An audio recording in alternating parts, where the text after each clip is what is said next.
the past buffs. Welcome back to our channel as we continue to delve into the intriguing realm of ancient civilizations. Today we travel to ancient Rome, a culture famed for its splendor, invention, and of course, its clothing. Join us as we explore the fascinating world of ancient Roman attire, from the recognizable toga to the chic tunica. Prepare to put on the Romans' shoes and learn about the cultural significance of their attire. Let's start now.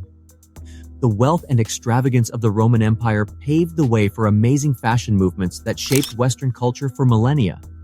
In addition to serving as a form of bodily covering, clothing in ancient Rome served as a representation of social standing, citizenship, and cultural identity.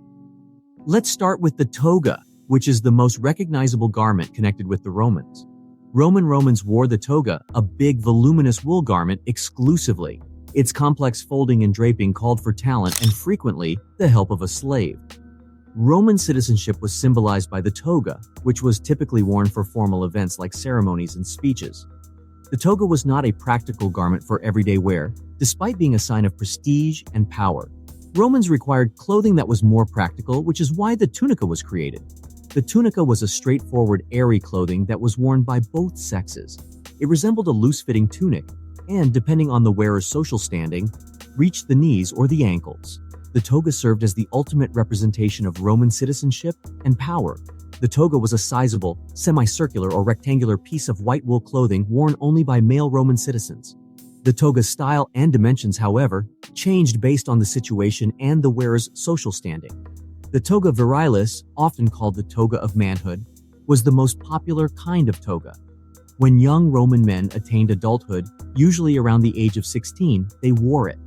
The right arm was free because the toga virilis, which was plain white, was draped over the left shoulder, under the right arm, and back over the left shoulder. The toga virilis was not the only kind of toga, though. There were other additional styles used for various occasions. For instance, the toga praetexta had a purple border, signifying the wearer was in a position of authority or belonged to the Roman Senate. Generals who had won battles wore the elaborately embroidered and gold-studded toga picta during triumphal processions. It was difficult to wear the toga. Its complex folding and draping required talent and frequently the assistance of a slave known as a pinula. Every Roman citizen had to be proficient in togatus, the technique of toga draping. The toga was worn only for ceremonial events like ceremonies, speeches in front of large crowds, and religious rituals because of its grandeur and grace. It served as a representation of the wearer's social rank, citizenship, and Roman identity. It set Roman citizens apart from slaves and outsiders. The toga was an important garment, yet it was not wearable on a daily basis. The tunica filled the need for a more practical and comfortable garment among the Romans. Roman men's and women's dress both emphasized the tunica. It was an uncomplicated, lightweight outfit that resembled a baggy tunic and ended at the knees or the ankles. The tunica, which was made of wool or linen, was more useful and adaptable than the toga. Depending on the wearer's gender, social class, and current fashion trends, the tunica's style and length changed. Men typically wore tunics that were shorter, known as tunica brevis, whilst ladies typically wore tunics that were longer, tunica longa, and frequently more colorful and ornamented with elaborate designs. Over time, the tunica's sleeves also experienced alterations. Short sleeves were common on early Roman tunics, but as fashion changed, long sleeves became increasingly popular. Even more intricate cuffs and decorations were added to some tunics to give them a fashionable touch. Under the toga or other outer clothes, the tunica was worn as a base layer. It offered comfort, modesty, and weather protection. All social classes, from the affluent elite to the common people, wore the tunica on a daily basis. It's crucial to remember that the tunica's length and quality varied depending on a person's social standing. Romans of higher social levels could afford longer tunics made of more luxurious materials, but the lower classes were forced to make do with shorter, simpler tunics made of less expensive materials. The tunica was a flexible outfit that could be altered for different settings. Soldiers, for instance, wore military tunics, which were shorter and more fitting to allow for greater mobility during combat.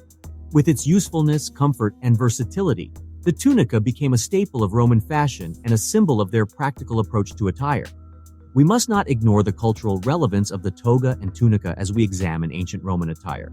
These outfits represented Roman society's beliefs and values, as well as the wearer's social standing, gender, and line of work. The toga, a symbol of authority and citizenship, displayed the rights, duties, and commitments that a Roman citizen had to the state. It represented Roman identity and social hierarchy. The tunica, on the other hand, was a symbol of Roman egalitarianism and pragmatism that was worn by all citizens, regardless of social standing. It emphasized the value of comfort and usability in daily life. The toga and tunica together showed the contrast between the opulence and simplicity of Roman attire. Due to their ageless elegance and cultural significance, the toga and tunica, these ancient clothing items, continue to inspire and enthrall us. They serve as a reminder of Rome's illustrious past and lasting influence. The gender, social status, and fashion trends all influenced the design of the tunica, which was typically made of wool or linen. Men's tunics were often simple and less decorative, whilst women's tunics were frequently more colorful and embellished with elaborate patterns. As Roman fashion preferences varied over time, the tunica's length and sleeves also shifted. Roman fashion heavily emphasized accessorizing, and both men and women ornamented themselves with numerous items to complement their attire. Let's look at a few of the finishing touches for the Roman design. The stola, a lengthy sleeveless garment worn by married Roman ladies, comes first. The stola was often worn over the tunica and represented respectability and marital status. To lend a sense of elegance, it was frequently embellished with vibrant borders and decorations. The rectangular shawl known as a palla, which women wore over their shoulders, was another important piece of Roman fashion jewelry. The palla provided warmth and added an additional layer of flair to the entire ensemble, serving both practical and aesthetic goals. Romans were adorning themselves with rings, bracelets, necklaces, and earrings made of a range of materials, including gold, silver, and priceless jewels. Their love for jewelry knew no bounds. Jewelry served as a status symbol and a fashion statement at the same time. Another important component of Roman dress was footwear. Regardless of social standing, the sandal was the preferred type of footwear for the majority of Romans. Intricate embellishments, including straps that crisscrossed over the foot and were knotted around the ankle, were common features of sandals, which were often made of leather. Let's investigate the cultural importance of Roman fashion choices now that we've looked at the numerous clothing and accessory designs. Romans placed a high priority on order, tradition, and outward displays of riches. Your appearance conveyed a lot about your social standing, line of work, and even your political beliefs. Due to their admiration for Greek culture and desire to imitate its elegance, the Roman aristocracy frequently adopted Greek fashion as their own.